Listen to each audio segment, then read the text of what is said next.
What's going on, guys? Jim the Game Guru, your video game and board game nerd. Switch games, VR, board games. That's what this channel is all about. Okay, so today's video, I got a lot to go over. First of all, the winner of Wingspan. So I have my little computer Chromebook here ready to pick the winner of the Wingspan game. Board game. Gonna go over the Fallout Shelter, as well as I want to show a quick preview of other games that I'm going to be giving away. And that's the first thing I'm gonna do. I'm gonna show you some giveaways for Switch games and for board games coming up in the next few months, and then I'll pick the winner, and then we'll go into some Fallout Shelter. If you guys are new to this channel, please consider subscribing. And if you are a new subscriber from the Wingspan giveaway, I hope that you stick with me as my channel grows. I'm looking to increase my library of board games and video game videos on this channel. Let me know in the comment ways to improve or any way to make your viewing experience better. This is all about you, creating videos for you that you can enjoy. All right, so let me go into some of the giveaways that we got coming up for the video game stuff. So we have these three games right here. We have Hades, which is gonna be, I think I'm gonna announce this during the weekend coming up. So Hades, Crosscode, and Ni no Kuni. And if I can get these in the right position for the light, there we go. Hades, Crosscode, Ni no Kuni. Now, if you are a board gamer watching this video, but you have somebody else in the family that has a Switch, and they're into Switch games, there you go. Send them over to this channel. They could possibly win a Switch game. Okay, so as far as the board games, we've got Love Letter that will be on a future giveaway. We've got 2 copies of Star Realms Frontiers that will be on a future giveaway. We've got, what else do we have here? We have Love Battle High School. Very cool, very unique board game. I don't think hardly anybody has in their collection of board games. That will be on a future giveaway. And later on in the year, I'm not sure when, but I will also have a copy of Viticulture, the Essential Edition, for a giveaway. Let's get into the matter at hand. I know a lot of people have probably clicked this video to see who won Wingspan, so let me go ahead and log into my computer here, and let's see how many entries we had. All right, so we had 29 entries, so pretty good. And let's go ahead and do a pick a winner. Bryce Henderson, congratulations, you've won a copy of Wingspan, the game, the board game, okay? So I'm gonna contact you via email. Check your spam. Check your spam. I'm gonna contact you via email, and just to get your details where I can send the game. And yeah, congrats. So it looked like the viral sharing for you paid off. You had a heck of a lot of number of people come in and register for the game. Guys, I have all these other games coming up in future giveaways, Switch games, board games, and I'm trying to grow a channel as best as I can. So there we go. Let's go ahead and dig into some Fallout Shelter now on this video. I'm gonna close this, put us away. So Fallout Shelter, it's based off the video games. This board game is you being an overseer, or actually you're competing to be an overseer. The overseer has died in the vault. You're competing against somebody else, or all the other players basically that are in the game, to win happiness in your vault from the people in order to become the next overseer. So check out the box. It is a worker placement game. It's really, really cool. It actually has a slip that comes right off, and this whole thing is 10. It's like a lunchbox. And they have, like, on the top there, you can see that? You see how they have the fake lunchbox stripe? I really wish they would have... So one thing that I really wish they would have done on this, I would have wished they would have made this together, like this part actually painted on the tin, because it's got valuable information like the number of people that you can play with and the length of the game. So I always reference that whenever I have a certain number of people come over to my house, so I know which games to pull. So unfortunately, I had to tape this now to this box, and I really wish they kind of made this as like almost like a real lunchbox. That would have been really, really cool with a real handle. That would have been amazing. But I mean, I like the artwork on here, and it is just like the game, the video game on both mobile and Switch or wherever you can find it, a Fallout Shelter. And I mean, even when you have it down component-wise on the table, it looks just like it. So it's actually surprised me while I was reading the manuals, going through, trying to figure out how to play. It surprised me. It looks like it's way better than you would ever think. So I'll go through a quick how to play. I'll do 2 people. I'll probably do several rounds because it looks like a lot of the rounds are pretty quick. So maybe I'll do like 3 rounds or whatever. Okay, so this is Fallout Shelter. Let's go ahead and dig into how to play in the components. All right, let's dive into some Fallout Shelter. Just so real quick, I'm just going to show you guys the tin box now that I've opened it. That's kind of what the inside looks like. I'll give you guys a little closer view of what this looks like on the back side. And then the lid. All right, so here I have my vault. I have it all set up. Now you have these starter cards here that will actually set up the very first floor of your vault, from the wasteland, vault entrance, all the way into water treatment, diner, and power generator. You have rooms up here. So this very top section is where you have additional rooms that you can actually end up purchasing to your level. So each player in this game will have their own level of the vault. The first level does not belong to anyone. Then this is the yellow. So I'm playing with the yellow person, and you can see like their meeples here. You can see how cool the meeples look. And then we have the white. There you go. You have the player's tracker. So yellow is right here. White is right here for their floor. Over here you have a bunch of items you can get when you're putting your workers down. Well, in this game they're dwellers, but this is basically a worker placement game. And you have a bunch of items over here that you can actually obtain when you put your dweller in a specific spot that allows you to get an item. Here you have threats. These threats actually show up randomly throughout the vault. And what you're going to do is you're going to end up rolling these 2 die. These 2 die are used for placing the threats as well as during removal of the threats, trying to battle them. So whenever a threat goes on a spot, you'll actually roll the die to see if your dweller can fight off the threat. So right up here, like I said earlier, these are rooms that you can actually you can actually build. So what in this game, instead of buying, it's more of like a build.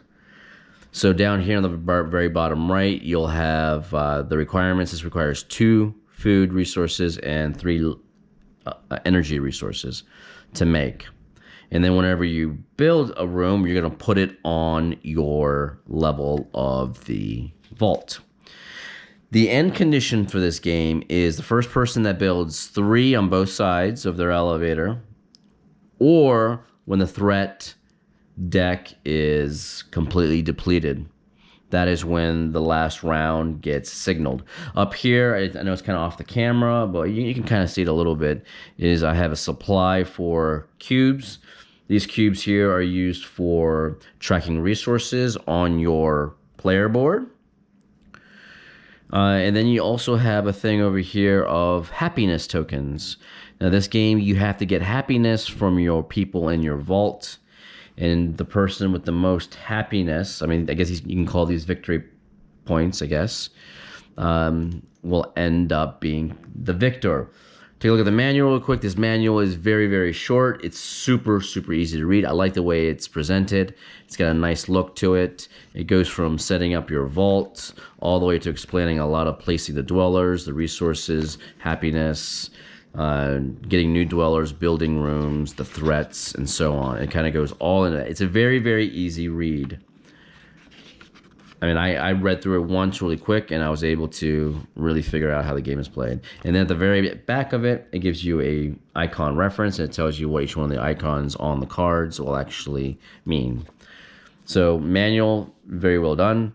If there's one negative complaint that I would have about this game, is that I don't see an expansion for it yet, and I don't see a way to get more cards than this. So like you can see, like this deck is pretty small of the rooms. I mean, the win condition's pretty small too. It's only 3 rooms on each side, but eventually I hope they put out an expansion or something that will allow you to make this vault even bigger.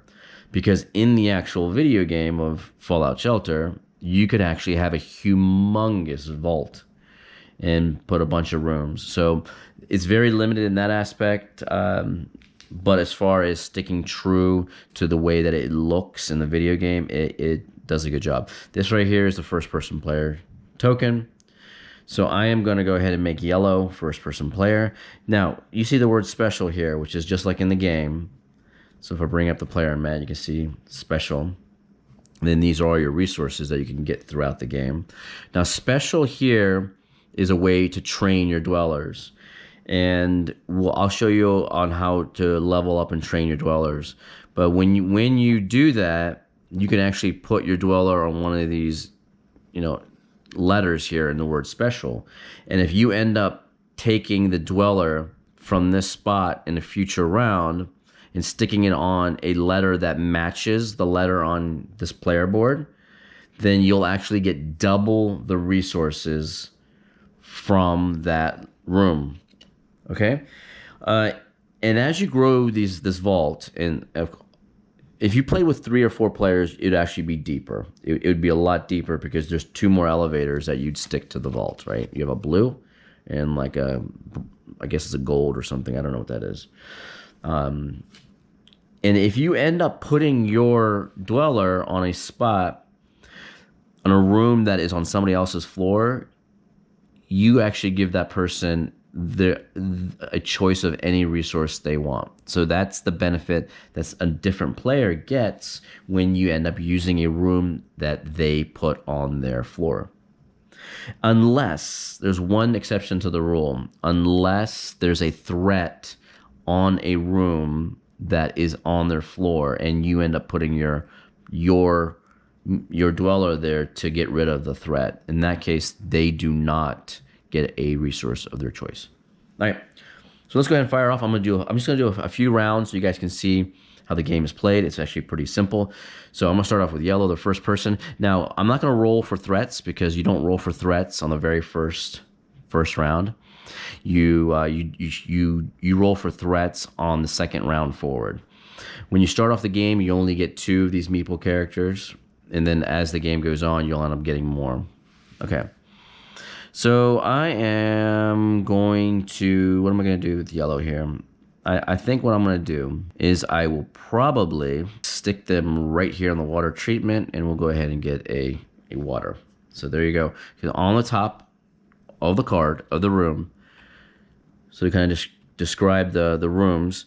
So what happens is you have the space that you can actually put the dweller, and then above it are the benefits, the resources you get. So I put it here, which means I get a water resource. And they're all kind of like that. Okay, so yellow is there. So white, I'm going to go ahead. I'm going to stick white right here in the diner. You're going to get 2 food cubes. Let's go right here. So it gets 2 in there. Let's go ahead and yellow again. What are they going to do? I don't know what they're going to do here. Let's go. I guess they go right here. They'll get 2 energy cubes, okay? So you get 2 resources for energy. And then white goes again. Unfortunately, I can't put anything here because white needs pay a resource cost. So like this vault entrance right here, right? So this one, if I put a dweller here, I will get another dweller added. So then now instead of having 2, I'll have a third one. The thing is, some of these spots have requirements that you have to pay before you can land on this. So this one requires that I have 3 food before I can actually put a dweller there. So I can't do that because he's only got 2 food. So he's gonna go right here. He'll get the 3rd food. Can I set it up for next go? All right, so this person has 2 energy, 1 water, and this person has 3 food. So now again, that's the end of the round. So the dwellers come back. And now we go ahead and roll for threats, okay? So 7, and a 7 is nothing. So whenever you roll for threats, If you roll a 7, which is this mid-elevator section, that does not count. You cannot put a threat on an elevator. You can only put it on a room. And I'm only going to roll this once, these dice, because I only have one floor with rooms. So it's pointless rolling 2 more times, one for each floor, when there are no rooms on these floors. All right, so that's done. We're good. Okay, we're going to go ahead with yellow here. What are we going to do? He's going to go back over here. He's going to get double energy again. So he's stacking up on energy, big time. And we'll go with white. He's already got 3 food. So I'm going to go right here. I'm going to pay the 3 food for this spot, because this spot required a 3 food. And then I get a dweller. So this person gets a dweller here. And the dweller that they get goes right there on the spot. Because that way it doesn't become unfair, right? Because you don't want to get the dweller immediately to be able to put it, because then you have an advantage over any other player, and that just defeats that. That will make the game so uneven that certain people get extra turns. So what they've done to offset that is you put the next dweller that you gain, you put it on top of here. So then at the end of the round, when you're pulling back your dwellers, you'll pull it back from there for the next round. So what is yellow going to do now? Let's see. So this becomes a water. Oh, and you need an injured person too.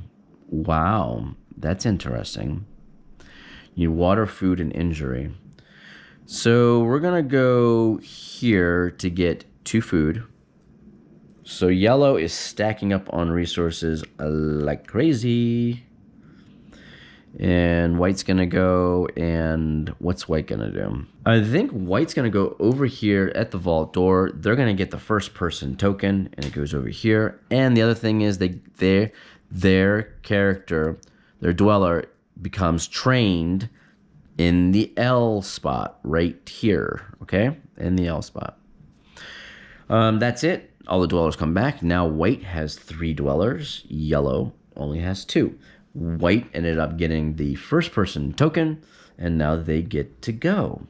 So what are they going to do now? So, oh, and by the way, one of these is on L because of the training here for white. So now what are we going to do here? So white goes first. They have 0 resources, like garbage. So I'm looking up here, and a lot of these require energy. So white's going to go over here and get double energy.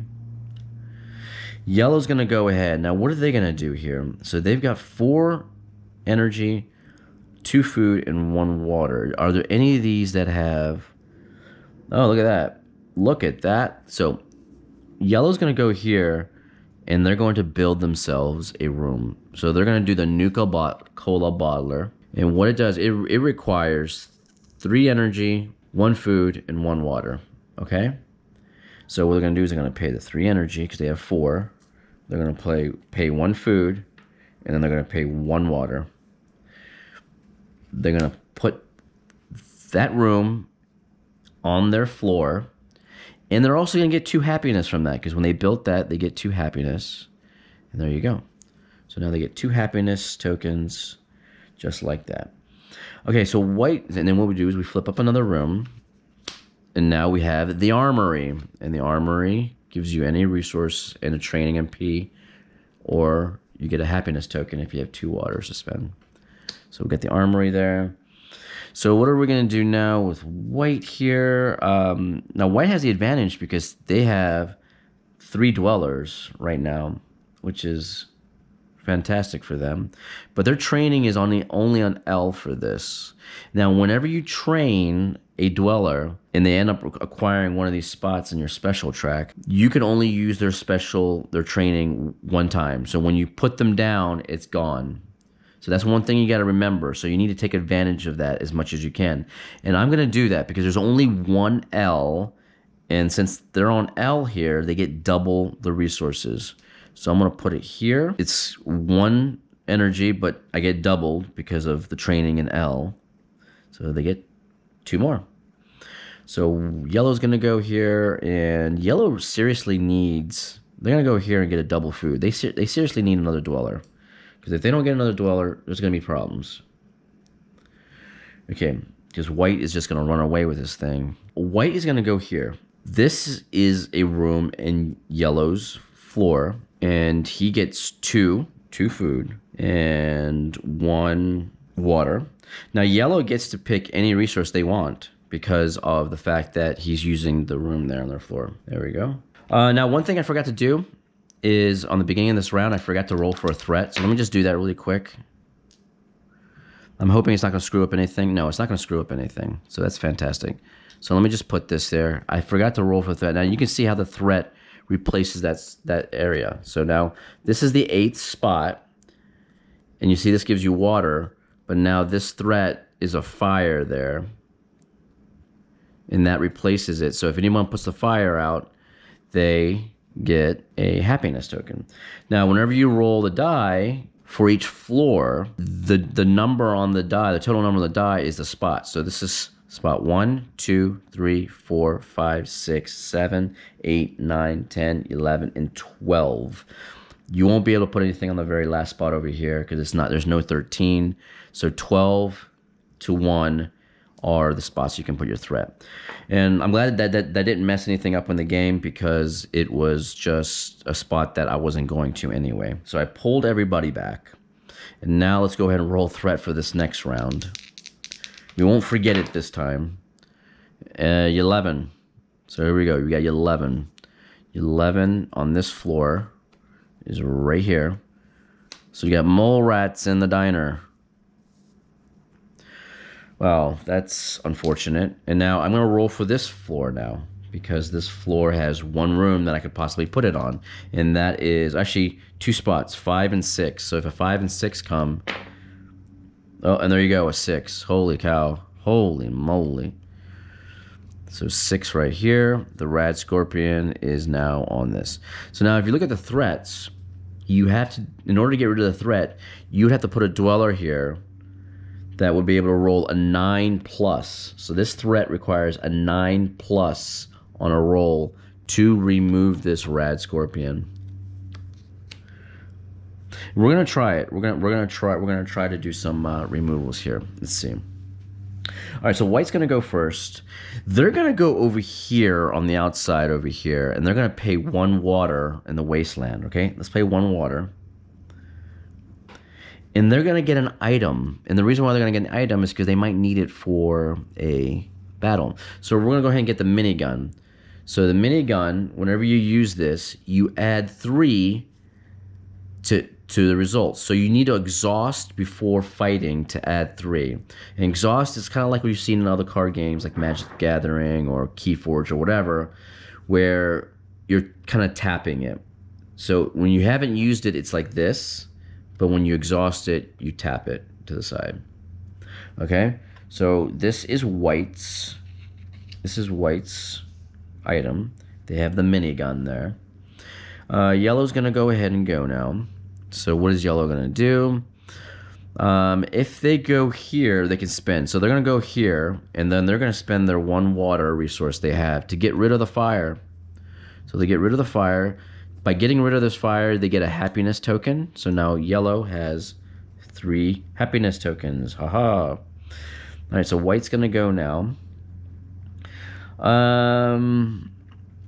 What's white going to do? I think what I might do is go to here to build. Because let me see, I got 2 food, 3 energy. 2 food, 3 energy. Yep, let's do that.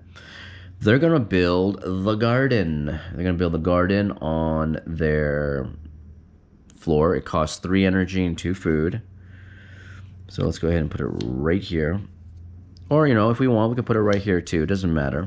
Either side. So I'll do it there just to show you how it looks on the different sides. So we're going to spend all those resources. Now, yellow goes. Okay, let's see. Where are we going with yellow? Where are we going with yellow? Let's go over here. We'll get a double energy. So we'll get double energy. Now they're up to 3 energy cubes. Oh, you know what? They should have went and got another dweller. Shoot, because yellow's still operating only on 2 dwellers. That's bad.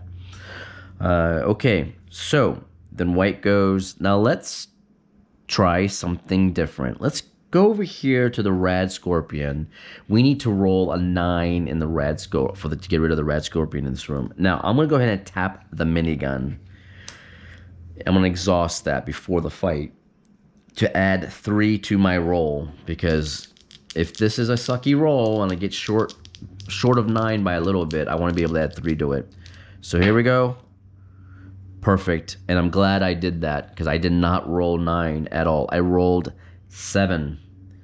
So now I get 3 added to that, and guess what? The Rad Scorpion is gone, and I get white gets 1 happiness, and they get any resource of whatever choosing they want. And this is because of the Rad Scorpion, right? The Rad Scorpion, if you got rid of it, you get a happiness token and any resource of any type. So there we go. So we're going to go ahead and choose, I don't know, maybe we'll choose water, okay? So now we go ahead and we pull back all of the dwellers. We untap this minigun. And we're going to go ahead, let's pull up another room. Get the fitness room now. Let's go ahead and roll for threats. Ooh, wow. So the feral ghoul, you need a 7+ to get rid of the feral ghoul. So feral ghoul goes on the 3rd spot on the 1st floor. Now we're going to go ahead and roll for the next floor, and that is a 6. My God, what's up? There's only 1 room here, but it keeps getting hit with the threats. Okay, so glowing 1. This is another feral ghoul, but you need to roll higher number because it's much more dangerous. So that is what, a 6? It goes right there. Now we're going to roll for this floor because we have one. So now if we get an 8 or a 9, then the threat gets put there. Nope, it's a 6. So since there's no 6, a room with a 6 on it, then no threat gets put down. Okay, so white goes again. White is going to go to, I guess we'll go to the, let's go to the mole rats right here. I mean, I'm just going to, forget. I'm not going to use my minigun. I want to see if I can get this dweller injured. I'm going to show you dweller injury if I can't do it. So I need to roll a 6+ to get rid of these mole rats. And I roll an 8, so I got rid of it. So this one, the mole rats will give you happiness. So this person gets 2 more happiness, another happiness token. Now, if for some reason I did not defeat the mole rats, what you do is you leave the threat. Oh, you know what? One thing that I have not done right is that when you get rid of the threats, you don't get rid of them right away. You leave them actually on the board until the end of the round, and then that's when you go ahead and pull them off. If I did not get rid of the mole rats right then and there, like let's say if I didn't roll high enough, then what you do is you leave the mole rats there, and you would actually turn your dweller on its side like this. That means you couldn't get rid of the threat, and that this dweller is injured. So then when you pull back all the dwellers at the end of the round, what you would do is you'd pull them back as injured like that. And the dwellers that are injured cannot be placed on any spot that requires a regular placement of a dweller. You could only place them on a spot like this. You see there with the little head bandage there. And then this icon means that you healed the dweller. So then what happens is then you'd put the dweller on there. They would get healed, and then they would flip up like this. And then later on at the end of the round, when you pull the road back, they would be like normal, right? So that is what happens when, so we'll go put that up there. So that is what happens when they get injured. So let's go ahead and do yellow now. Yellow is going to go right here because they're going to pay for 3 of their food to get another dweller because they're behind by 1 dweller. They should have done this earlier, but they did not. Okay, so now there's another dweller there for them to pull back.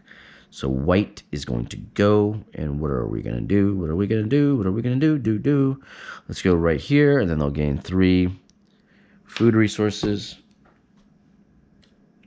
So the rooms that you build down in your level of the vaults have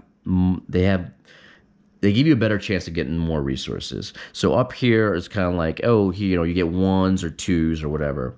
But then as you can see right here on this room that I built, the garden, you get 3 resources for that one spot. So you obviously you want to build the new rooms because they give you more resources or happiness tokens or whatever. Let's go ahead and let's just finish off this round.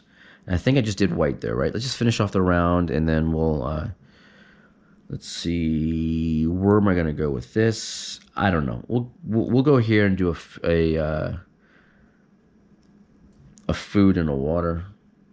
Okay, food and a water resource, and then we'll just do white, and we'll go right here, and we'll just get this all stacked up. He's got a crap ton of food resources.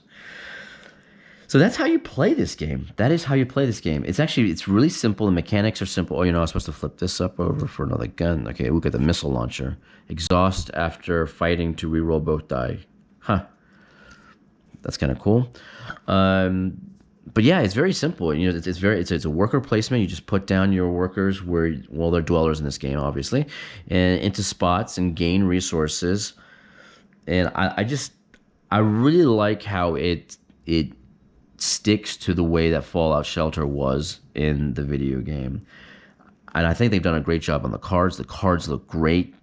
I think the gameplay is easy that anyone can pick up. And I feel like this is probably a game that the more people you have, the better. So it is 2 to 4. But I feel like this is one of those games where 4 players is right in the sweet spot. I like how you have the threats, and they're like see-through cards. You can put them on individual spots. All of these rooms are actually pretty different, which is cool. So it's not like you have 3 rooms, 3 cards that are the same room. They're all pretty much different types of rooms with different resource capabilities. I like the cards here. I like how they have the notches and you put little cubes in there. And these meeples look fantastic. I mean, they just do. They look really, really good. I really like the way they look. So overall, I'm actually very, very pleased on how this game turned out. It's much easier than I thought it was going to be. But I do hope that they expand it later on. I hope they add more variety, because right now it's very, very simple, and I'm hoping they can expand this. So later on you can make bigger vaults and maybe have a little bit more variety in the gameplay. I think the gameplay is just a little too simple right now, but it works. And it works because it gives you the power of choice. And the power of choice is the most important thing with either video games or board games. It doesn't matter. Any kind of type of game you play, if you have the power of choice, it can actually be a fun experience. Anytime a game is very controlling and you have to do this and you can only do that, and it takes away all these different options, then it's just not as fun. And one thing that I do like about, I like how they balance this, like right here with the dwellers, getting new dwellers. Instead of having the dwellers come on your side immediately, that you have to wait until the end of the round to pull those dwellers that you earned. I like this, and I'm very, very curious to see how it plays with 4 people. I haven't had a chance to play it with a group of 4 yet. But that is it, guys. This is Fallout Shelter, the board game. Yeah, I like the tin. I like the case. I don't like how the sleeve here, like I said earlier in the video, is separate, because it's got information like this that I need. So I'm probably gonna have to cut this like right along here and then just tape it to the box, to the tin, just to make sure I always have that. But nice components, they feel good, and I like how it's laid out. It's actually pretty solid. I mean, it's one of those video games that has come to board games, and I think they've done a great job with it, with the translation of it. But that's it, guys. I am out of here. I'm Jim, the Game Guru. Please consider subscribing, like the video if you like, and I will see you in the next video. Bye.